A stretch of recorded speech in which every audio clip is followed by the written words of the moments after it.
বর্তমান সংবিধানে যে পদ্ধতিগুলো আছে সেগুলোর মধ্যে প্রধানমন্ত্রী সরকারের প্রত্যেকটা শাখাকে কুক্ষিগত করতে পারেন, রাজনীতিকরণ করতে পারেন এবং এই প্রতিষ্ঠানগুলো শুধুমাত্র যারা ক্ষমতার কাছাকাছি আছেন, ক্ষমতায় আছেন, যে রাজনীতিবিদরা ক্ষমতায় আছেন, ক্ষমতার কাছাকাছি যে আমলারা আছেন, মিডিয়ারা আছেন, ব্যবসায়ীরা আছেন, তাদেরকেই শুধুমাত্র উপকারিতা দেয়, তাদেরকেই সুবিধা দেয়। যারা ক্ষমতার বলয়ের বাইরে আছেন তাদেরকে দেয় না। কিভাবে?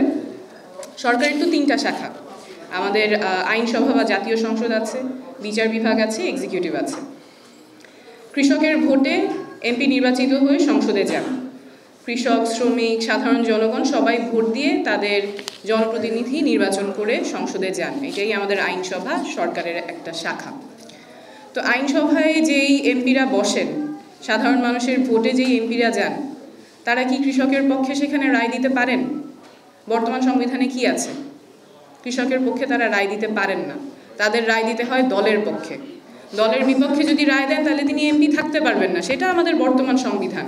বর্তমান সংবিধানে বুঝলাম যে বর্তমান সংবিধানে জুলাই সনদের জায়গা হয়তো হবে না, কিন্তু বর্তমান সংবিধানে যেই ব্যবস্থায় আছে সেটা কি আমাদের আপামর জনসাধারণের উপকারে আসে, কল্যাণে আসে?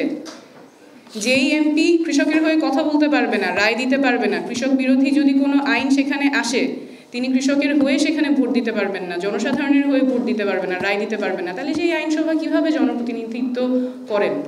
সেই এমপি কিভাবে জনগণের প্রতিনিধি হয়? এই পরিবর্তনগুলি আমরা আনার কথা বলছি এবং গত কয়েক মাস ধরে এই পরিবর্তনগুলোর কথা বলা হয়েছে। বিগত বছরগুলোতেও আপনারা বলেছেন যে এই পরিবর্তনগুলো দরকার, সংসদকে কার্যকর করা প্রয়োজন। সংসদ তো শুধু দলের সংসদ হয়ে থাকলে হবে না, সরকারি দল, বিরোধী দলের সংসদ, জনগণের সংসদ কবে হবে? কৃষকের সংসদ কবে হবে? শ্রমিকের সংসদ কবে হবে? এমপিদের যদি হাত পাই বাধা থাকে, যেখানে তারা জনগণের কল্যাণে কোনো রায় দিতে না পারেন, তাহলে সেই সংসদ কিভাবে জনগণের কল্যাণে কাজ করবে? এরপরে আসি এক্সিকিউটিভে।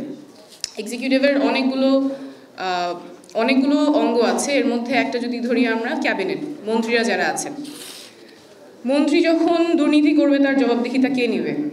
মন্ত্রী যখন কার অধিকার হরণ করে নেবে, মানবাধিকার লঙ্ঘন করবে, তার জবাবদিহিতা কে নেবে? ক্যাবিনেটের জবাবদিহিতা নেওয়ার কথা পার্লামেন্টের, কিন্তু পার্লামেন্টেরও হাত পা বাঁধা।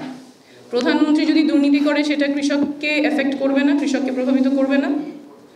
তাহলে সংবিধানে যেভাবে আছে, যেখানে দুর্নীতি জবাবদিহিতার কোনো প্রক্রিয়া নাই, কারণ দুর্নীতি দমন কমিশন যে প্রধানমন্ত্রীকে ধরবে যদি সে দুর্নীতি করে, সেই দুর্নীতি দমন কমিশনারকে নিয়োগ দিবে রাষ্ট্রপতি প্রধানমন্ত্রীর পরামর্শে। আমার যিনি নিয়োগকর্তা তার জবাবদিহিতা আমি নিশ্চিত করব, সেটা এখন বর্তমানে সংবিধানের বিধান। এটার বাস্তবতাও তো আমরা দেখেছি, এটা তো কাজ করেনি। দুর্নীতি দমন কমিশন যারা ক্ষমতাসীন তাদের দুর্নীতি নিয়ে ইনভেস্টিগেট করে নাই, সেটা রাজনীতিকরণের একটা অস্ত্র হিসেবে ব্যবহার হয়েছে, বিরোধী পক্ষকে দমনের টুল হিসেবে ব্যবহার করা হয়েছে। আমাদের প্রত্যেকটা ব্যবস্থায়, বর্তমান সংবিধানে যে ব্যবস্থাগুলো আছে সেখানে জবাবদিহিতা নিশ্চিত করার মেকানিজমগুলো খুবই দুর্বল। যেই মন্ত্রী মানবাধিকার লঙ্ঘনের দায়ে অভিযুক্ত হবে তিনিই আবার মানবাধিকার কমিশনের বাছাই কমিটির মধ্যে আছেন। মানবাধিকার কমিশন যে ইনভেস্টিগেট করবেন যদি কোনো মন্ত্রী বা কোনো আমলা কার অধিকার হরণ করে, সেই মানবাধিকার কমিশনারের নিয়োগ হয় একটা বাছাই কমিটির মাধ্যমে। বাছাই কমিটিতে কারা আছেন?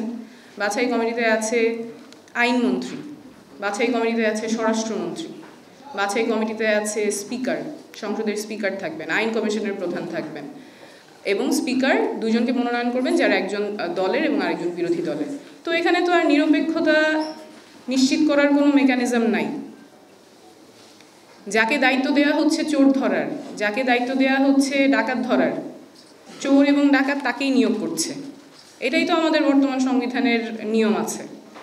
মানবাধিকার কমিশনের, দুর্নীতি দমন কমিশনের যে নিয়োগকর্তা, তাদের যাদের জবাবদিহিতা নিশ্চিত করার কথা তারাই তাদেরকে নিয়োগ দিচ্ছেন। এই জন্য তো এই ব্যবস্থা কাজ করছে না। এই ব্যবস্থাগুলো পরিবর্তনের কথা আমরা বলছি। যখন বছরের পর বছর দুর্নীতি হচ্ছে, দুর্নীতির কারণে আমাদের দৈনন্দিন পণ্যের দামগুলো বেড়ে যাচ্ছে, ইনফ্লেশন আনকন্ট্রোলেবল হচ্ছে। যখন দৈনন্দিন পণ্যের দাম বেড়ে যায় সেটা কৃষককে এফেক্ট করে না, প্রভাবিত করে না,